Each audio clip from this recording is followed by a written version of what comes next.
இன்றைய சிறப்பு செய்தியில் கலியுகத் துன்பங்களை போக்கி மோட்சத்தை அருளும் ராமநாமத்தின் புண்ணியத்தை முழுமையாகப் பெறும் நாலம்பல தரிசனம் குறித்த தகவல்களை பார்க்கலாம்.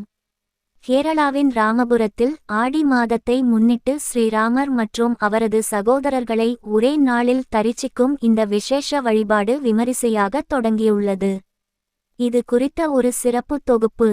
கேரள மாநிலம் கோட்டயம் மாவட்டத்தில் அமைந்துள்ள ராமபுரம் என்ற புண்ணிய தலம் நாலம்பல தரிசனம் எனப்படும் 4 கோயில்கள் தரிசனத்திற்கு பெயர் பெற்றது.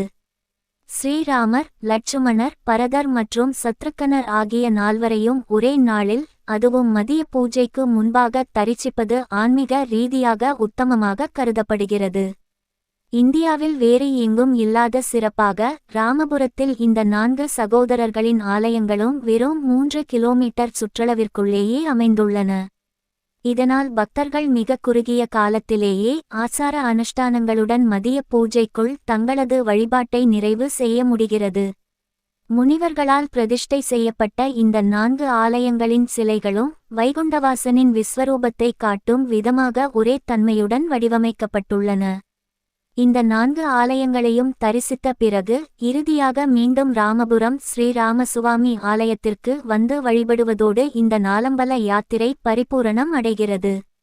இந்த தரிசனத்தால் நினைத்த காரியம் கைகூடும், தோஷ நிவர்த்தி உண்டாகும், குழந்தை பாக்கியம் கிடைக்கும் என்பது பக்தர்களின் திடமான நம்பிக்கையாகும்.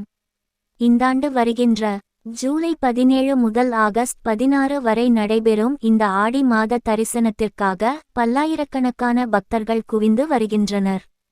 பக்தர்களின் வசதிக்காக நாலம்பல தரிசன கமிட்டி மற்றும் தேவஸ்வம் போர்டு இணைந்து பல்வேறு சிறப்பான ஏற்பாடுகளை செய்துள்ளன. தமிழகம் உள்ளிட்ட பல்வேறு பகுதிகளில் இருந்தும் ஏராளமான பக்தர்கள் சென்று ஸ்ரீராம சகோதரர்களின் பேரருளை பெற்று வருகின்றனர். ராமநாமம் ஒலிக்கும் இந்த நாலம்பல தரிசனம் பக்தர்களுக்கு ஒரு மன அமைதியை தரும் ஆன்மீக பயணமாக அமைந்துள்ளது.